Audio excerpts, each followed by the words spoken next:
अनुराधा वैदिक एस्ट्रोलॉजी में आप सबका अभिनंदन। आज हम यूटीआई यानी कि यूरिनरी ट्रैक्ट इन्फेक्शन के बारे में बात करेंगे। यूटीआई ऐसे तो दोनों ही लिंगों में होता है, चाहे वो स्त्रीलिंग हो या पुरुष हो, दोनों में यूरिनरी ट्रैक्ट के इन्फेक्शंस होते हैं। लेकिन हमारा जो फीमेल एनाटॉमी है वो कुछ ऐसा है कि उसमें ये इन्फेक्शन, यूरिनरी ट्रैक्ट के इन्फेक्शन होने के जो चांसेस है वो बहुत बढ़ जाते हैं। और आप जनरली देखेंगे कि फीमेल्स इसके ज़्यादा शिकार होती हैं।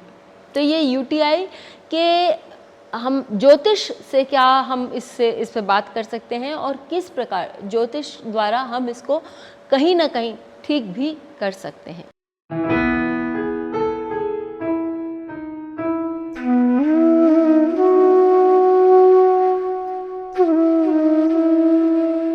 इस पर चर्चा करेंगे, लेकिन उससे पहले आप सबका धन्यवाद कि आपने हमारे YouTube और Spotify चैनल्स को लाइक, शेयर, सब्सक्राइब किया। यही नहीं, आपने अपने सुझाव, अपने कमेंट्स भी लिखे। यदि आपने हमें सब्सक्राइब नहीं किया है तो याद से करिए और हमें लाइक, शेयर, सब्सक्राइब करने के साथ साथ बेल आइकन भी दबाइए ताकि आपको अपडेट्स निरंतर मिलती रहें। तो चलिए यूटीआई पे बात करते हैं। यूटीआई जो होता है वो बैक्टीरियल इन्फेक्शन के कारण होता है और वो बैक्टीरियल इन्फेक्शन इस प्रकार बढ़ जाता है, बैक्टीरिया इतने उस एरिया में बढ़ जाते हैं हमारे टॉयलेट करने के एरिया में कि वो पूरे इस एरिया को एक तरह से वहाँ बहुत जलन होने लगती है। तो व्यक्ति के लिए वो असहाय है क्योंकि वो बहुत आपको अनकंफर्टेबल कर देता है। अब ऐसे कौन से ग्रह हैं जो उस यूटीआई को दर्शाते हैं? सबसे पहले चंद्रमा और शुक्र।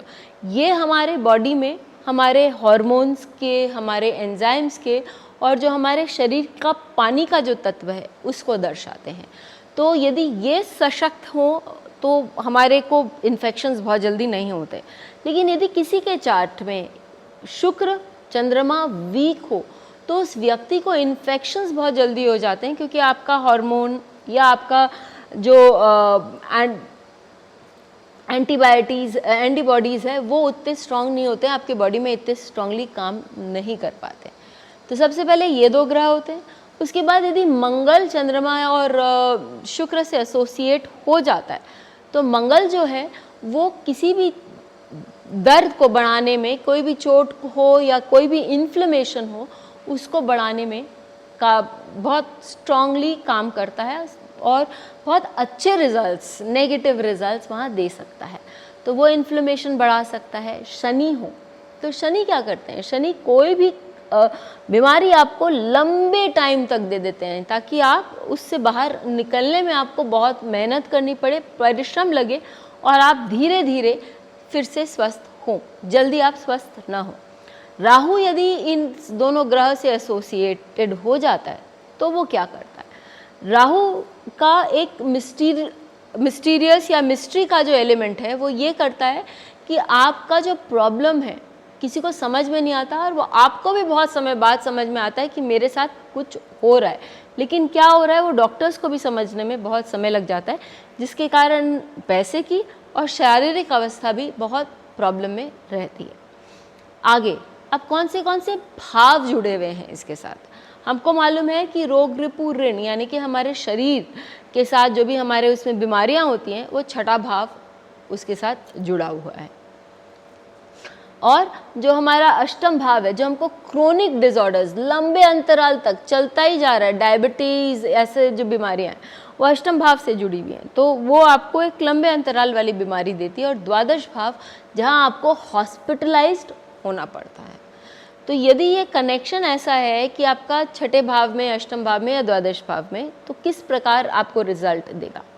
छठे भाव में आपका यदि शुक्र बैठा है, मेरे पास एक चार्ट है एक व्यक्ति का, एक लेडी का, जहाँ छठे भाव में शुक्र बैठा है नीच, तो छठे भाव में शुक्र होता ही है इस काल पुरुष कुंडली में, ऊपर से उसको मंगल और शनि भी देख रहे हैं।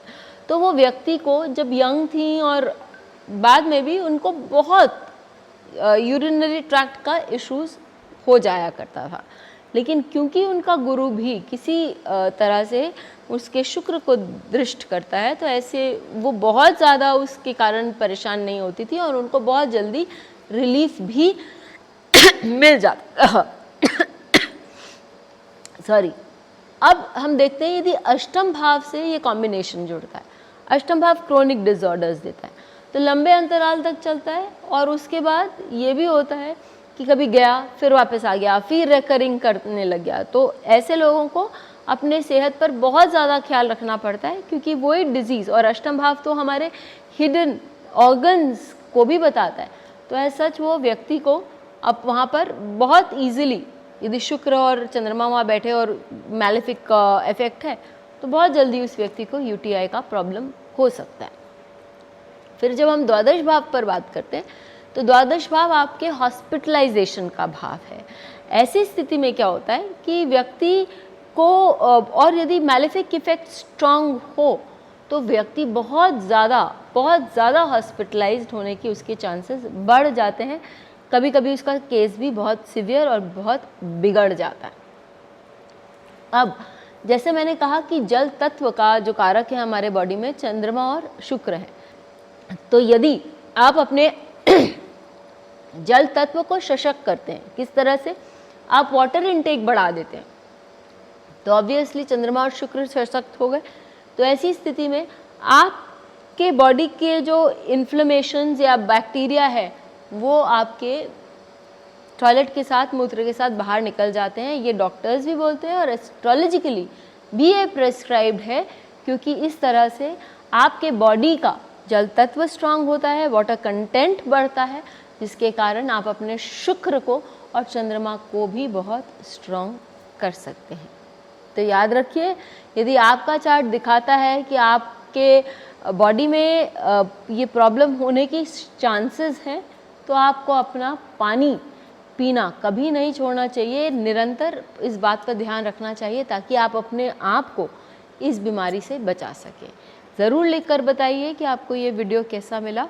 फिर मिलेंगे, तब तक के लिए धन्यवाद। बेल आइकन को दबाएं ताकि आपको वीडियोस की अपडेट मिलती रहे। हमारे वीडियोस को लाइक करें, शेयर करें, उन पर कमेंट करें और हमारे चैनल को सब्सक्राइब करना न भूलें।